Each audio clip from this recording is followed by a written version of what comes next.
my name is Victoria Fallon, and this is my fourth Literacy Center for my Critical Assignment 2 for Children's Literature. The book that I picked for this assignment is Put Me in the Zoo by Robert Lopshire, and the age group is for first grade. The standard that I chose for this assignment, or for this center, is LAFS K-12 L35, which states demonstrate understanding of word relationships and nuances in word meanings. For this center, it will be geared towards my language learners. So I wanted to do something that was more about the language of the book rather than either fluency or comprehension with the second language learners.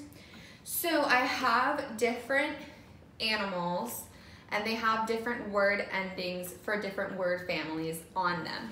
So the students will be participating in a word sort, so they will have all 4 of the word families laid out, and then they will have baggie that has different words such as ball, wall, small, and so on and so forth. And then they have cat, hat, mat, those type of things, and they're all words that appear in this story. So they are also building their knowledge of the words that are in this story, and it's focused on the story.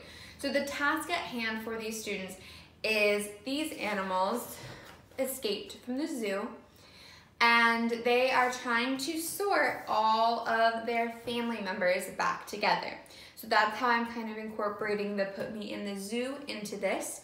So they have to figure out all of the different word families and sort them in order to get all the animals back into their zoo habitats. I didn't want to so much worry about having them reading and rereading the story, because if they're not understanding the vocabulary and they're not understanding the word relationships, they're not going to understand the book no matter how many times they read it.